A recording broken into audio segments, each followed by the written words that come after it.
USPS driver. Vanishes in 1997, 7 years later, a shocking discovery in the city's canal.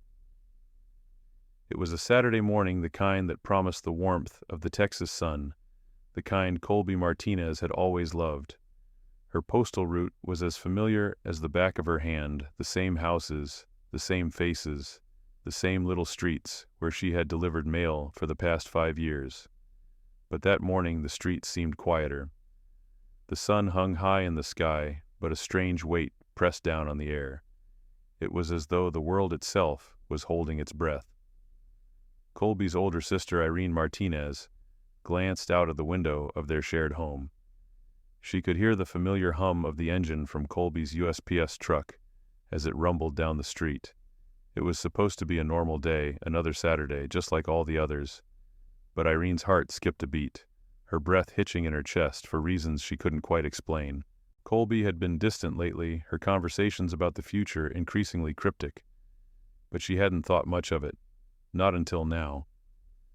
The clock ticked past noon, and still no sign of Colby. Irene tried to call her, but the phone rang, and rang unanswered. She tried again and again.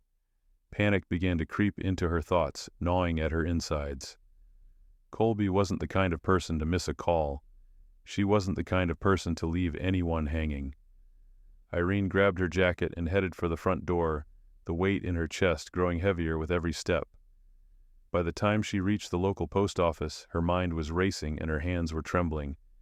She approached the counter, trying to remain calm as she asked the supervisor if anyone had heard from Colby. "No," the supervisor replied, shaking his head. "She didn't report back from her route. That's unusual. We'll have to contact the police." Irene's stomach lurched. Her worst fear was realized. Something had happened. Something bad.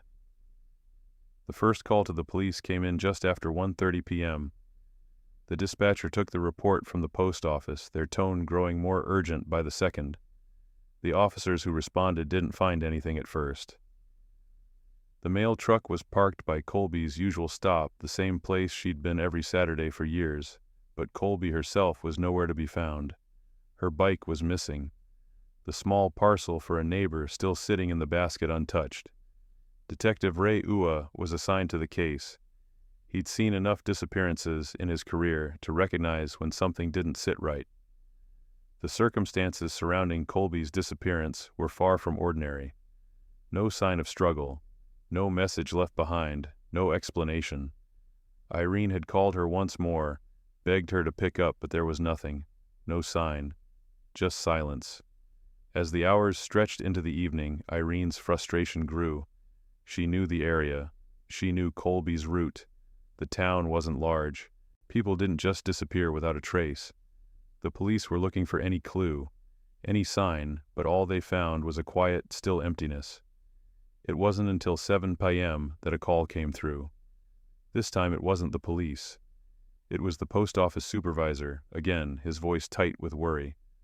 "Irene," he said, sounding more uncertain than ever, "we found something. It's Colby's bike, in the city canal." Irene froze. Her mind raced, every worst-case scenario flashing before her eyes. "What?" she asked, her voice barely a whisper. "The canal by Industrial Boulevard." The supervisor continued, his voice trembling. "The workers were draining it, and they found the bike there, stuck in the mud. The forensics team is on the way." Irene's heart pounded in her chest as she hung up the phone. She rushed to her car, every nerve in her body screaming with anxiety. The city canal where Colby's bike had been found was only a few miles away, but it felt like an eternity. Her hands gripped the steering wheel knuckles, white as she sped toward the site. The familiar streets blurred past her, but Irene didn't see them.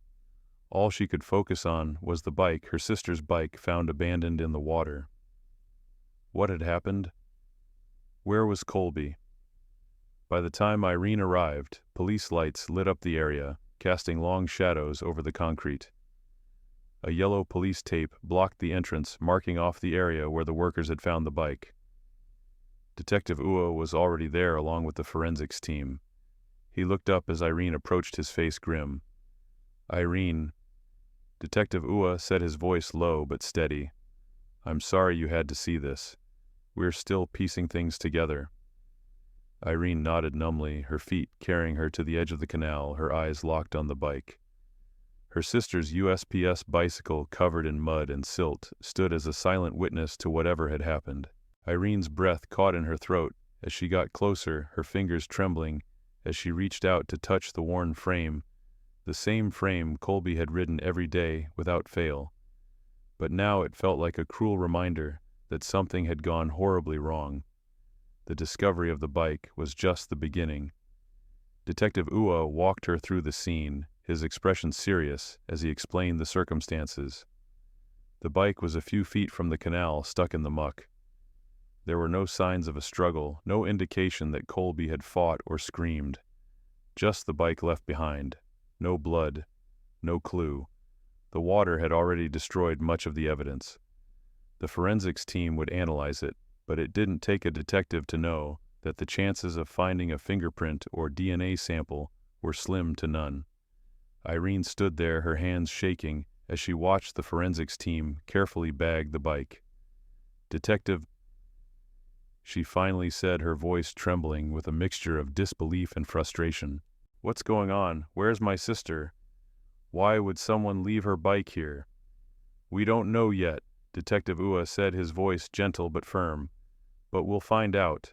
We're not stopping until we have answers." Irene's mind swirled as she stood there, unable to process what was happening. Her sister's bike, her sister's disappearance. All of it felt wrong. It didn't make sense. There was no clear lead, no obvious explanation. It felt as though the world was holding its breath, waiting for something to snap. Something had happened, and Irene was determined to find out what, whatever it took. As the night wore on, the search continued. The canal was combed, the area nearby checked. The police spoke to locals, hoping for any information, any small detail that could help. But nothing. No one had seen anything. No one had heard anything. Irene stood by, watching as the police worked, feeling a strange mix of helplessness and determination. She couldn't just stand by, not while her sister was out there somewhere lost. The next morning, the police called Irene again, this time, with news that chilled her to the bone. The canal workers had found something else, something even more disturbing. "Ms. Martinez," the voice on the other end of the line was grim. "We found Colby's personal items in the canal, her purse, her keys, and something else, something we didn't expect." "What do you mean?" Irene's voice was barely audible, the words hanging in the air like a bad omen. "It's a set of keys," the officer continued, "and they have a label on them. CM1. We're sending them to forensics." Irene didn't need to ask what the letters stood for. Colby's initials. It was her key ring. It was a part of her life now, found abandoned in the canal. As the investigation into Colby's disappearance unfolded, the pieces of the puzzle began to come together. But with every step, the questions only grew. Where had Colby gone? Why had she left her bike and personal belongings behind? And who was responsible for what had happened to her? Irene knew one thing for sure: the search for answers was only beginning, and she wasn't going to stop until she found out what had happened to her sister. But as she stood by the canal, watching the police work and the forensics team gather evidence, one thought kept running through her mind. What if Colby was gone forever? The following days felt like a blur to Irene. The police investigation into her sister's disappearance had begun in earnest, but every call she received, every new lead they followed, seemed to return the same answer: nothing. The forensics team had processed Colby's bike, but the results were inconclusive. There were no usable fingerprints, no DNA, nothing that could provide a solid lead.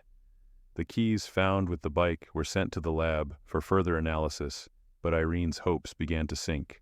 She had spent years in this small town, knowing every corner and every face, and yet it felt like Colby had disappeared into thin air. It wasn't just the bike or the keys that weighed on Irene. It was the silence, the unanswered questions. Colby had been the kind of person who always left a mark on the world.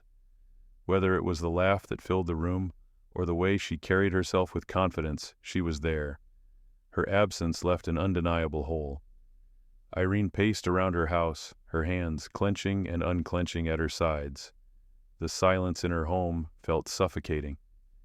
She hadn't been able to get a good night's sleep in days, and the feeling of helplessness gnawed at her insides. There had been no ransom note, no calls from kidnappers, nothing. The detectives were starting to piece things together, but each clue seemed like it would lead to another dead end. Detective Ua was doing his best to keep Irene informed, but his updates were sparse. He had assigned a team to search the area around the canal, and they had combed through every inch of the land and water surrounding the site where Colby's bike had been found. But still no sign of Colby. By the 5th day after her disappearance, Irene couldn't stand it anymore. She had to do something. Sitting at home, waiting for the police to solve the mystery felt like a slow torture. She picked up her phone and called Detective Ua, her voice tight with frustration. "Detective, I need to do something, anything. I can't just sit here anymore." She said her words coming out in a rush. "I know you're frustrated, Irene. We all are. But I need you to trust us. We're not giving up." Detective Ua's voice was calm, but there was an edge of fatigue in it. "I don't need you to tell me that, Detective. I need action.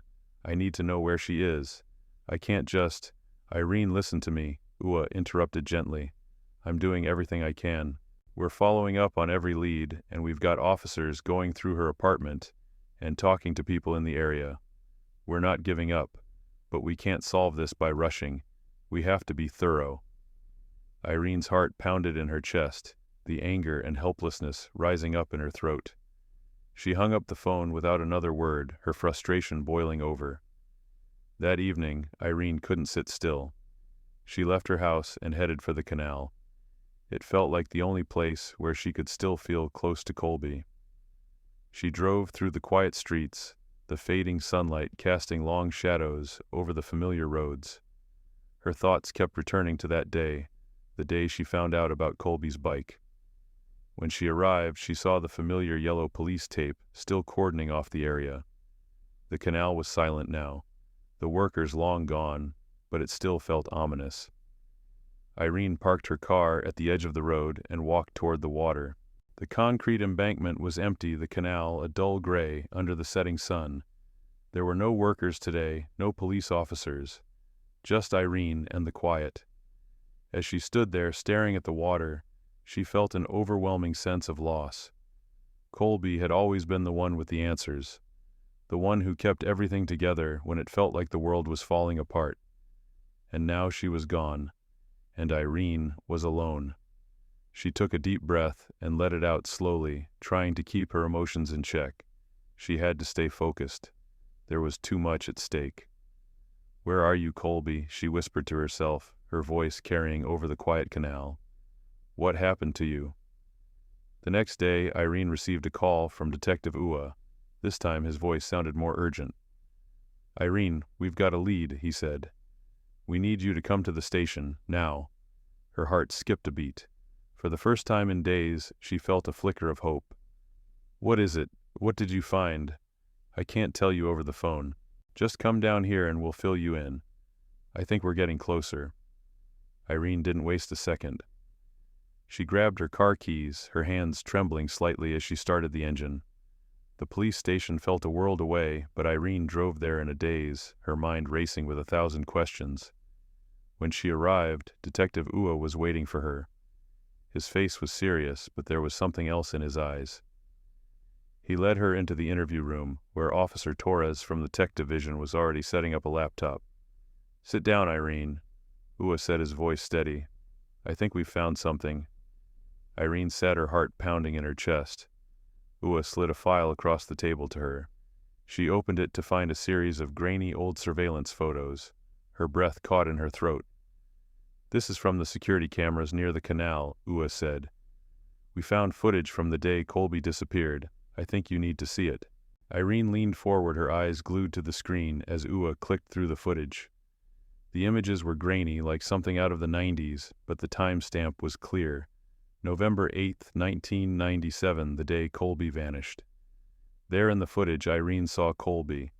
It was unmistakably her blue USPS uniform, her bike, the way she walked. She was alone and everything seemed perfectly normal. But as the footage played on, Irene's stomach dropped. The timestamp jumped to 6:00 p.m. Colby was still walking the bike, but she never appeared again. The camera switched angles, showing the entrance to a building nearby.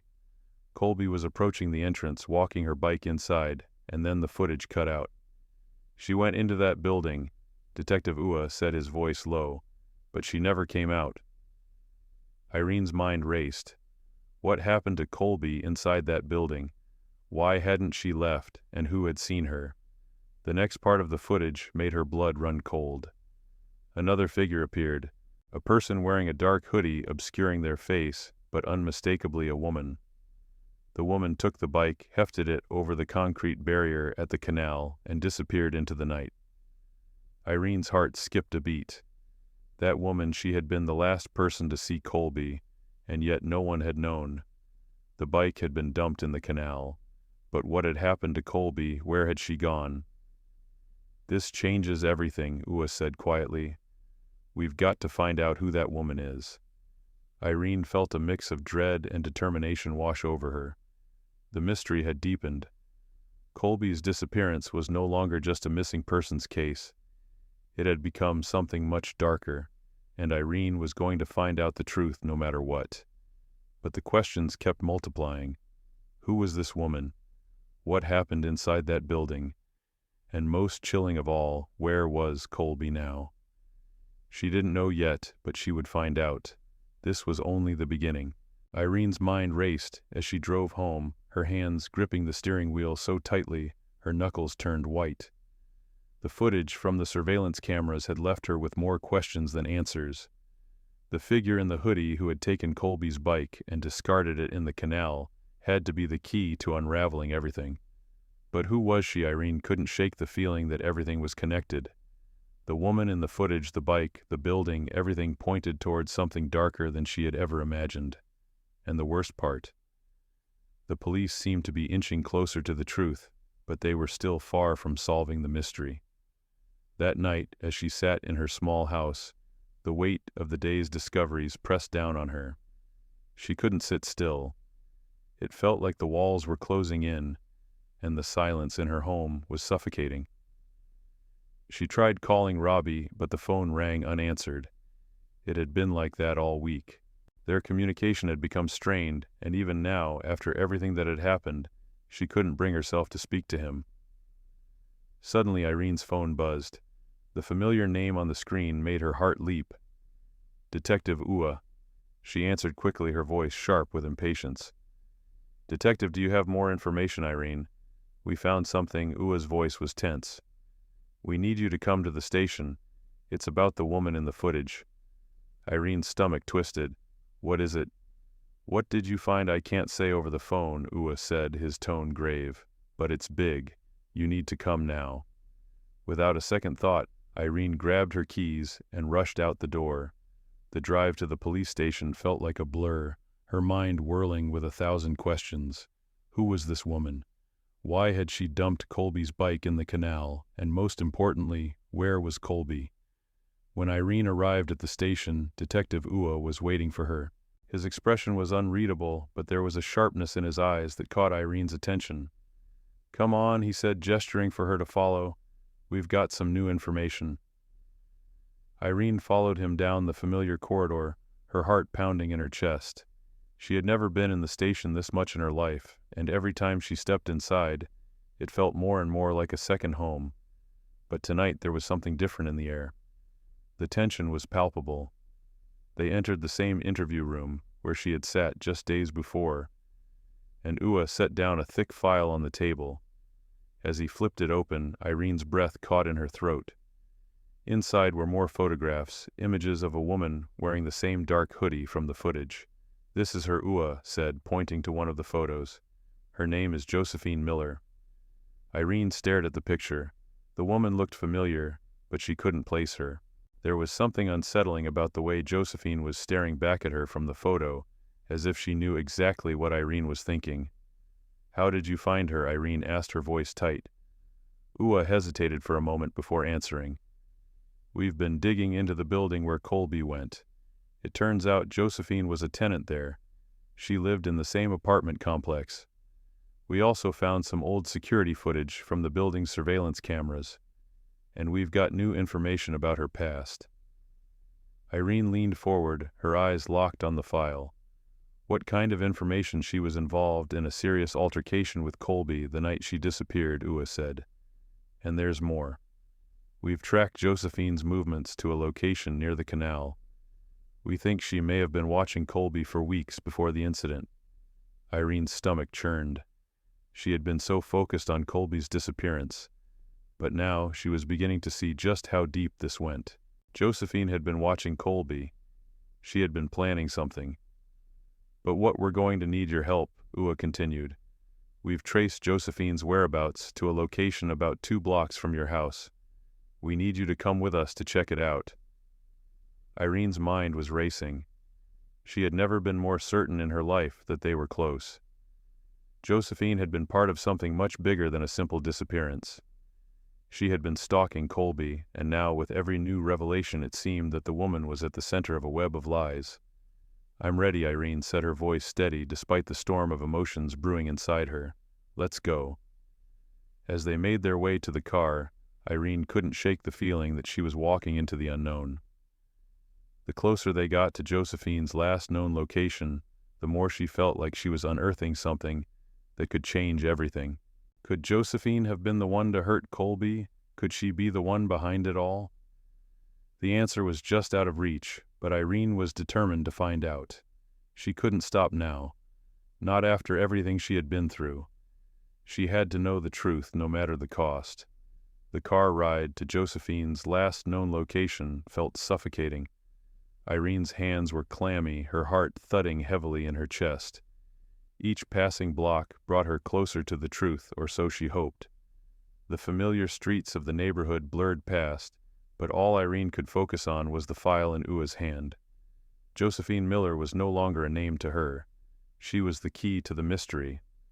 But what kind of key was she? Irene's mind flashed to the photographs. She had just seen images of Josephine in the dark hoodie, the same figure from the footage. How could someone so ordinary be responsible for something so monstrous? There had to be more to her than met the eye. And the fact that Josephine had lived just blocks from where Colby disappeared, that couldn't be a coincidence. Detective Ua drove silently, his face tense. The lines on his forehead deepened as he gripped the steering wheel, clearly focused on the task ahead. Irene wished she could calm her mind, but the closer they got to the location, the more frantic her thoughts became. Finally, they arrived at a modest apartment complex nestled between a couple of rundown businesses. It looked nondescript, a typical mid-90s building with beige stucco walls and small balconies exactly like many others in the area. This was where Colby had last been seen alive. The trio exited the car and Ua led them to the building's entrance.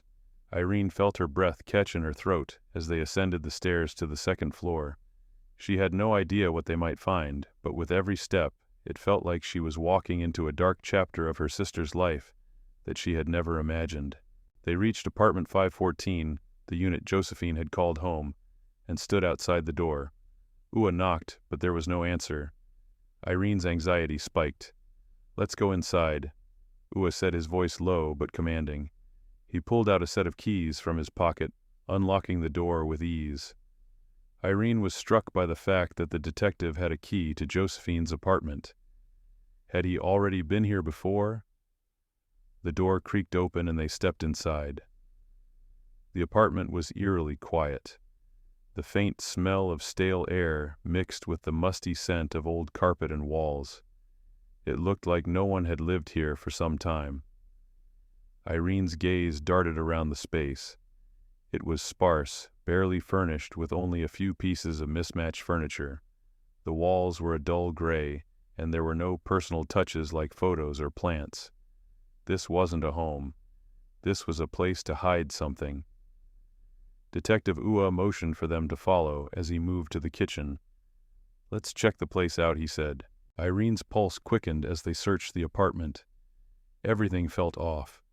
There were no signs of a struggle, no broken furniture or obvious disturbances.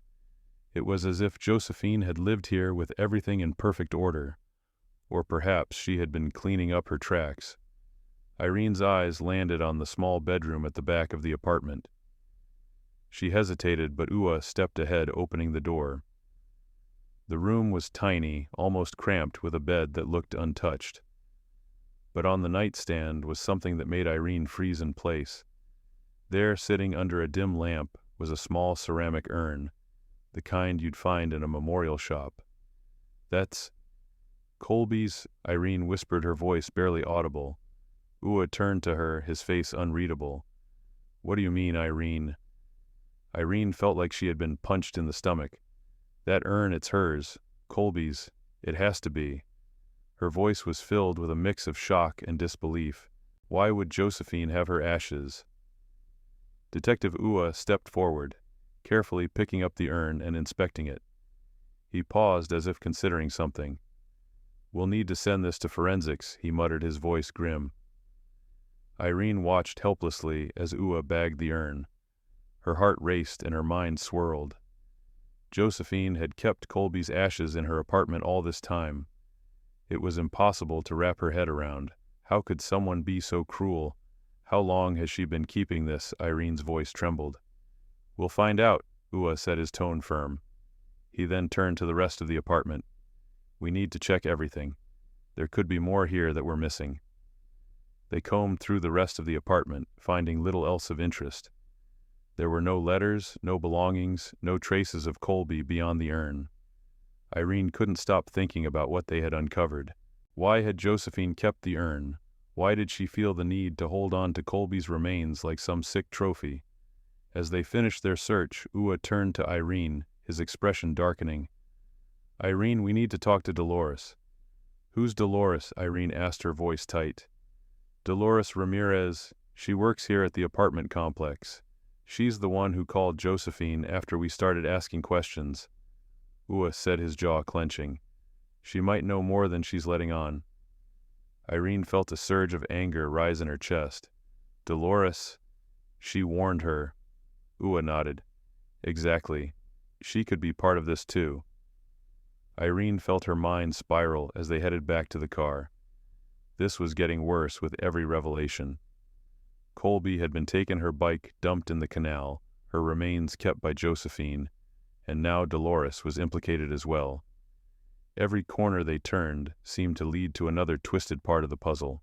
The detective's car sped toward the apartment complex's office, and Irene tried to steady herself. She wasn't ready for what they might uncover next.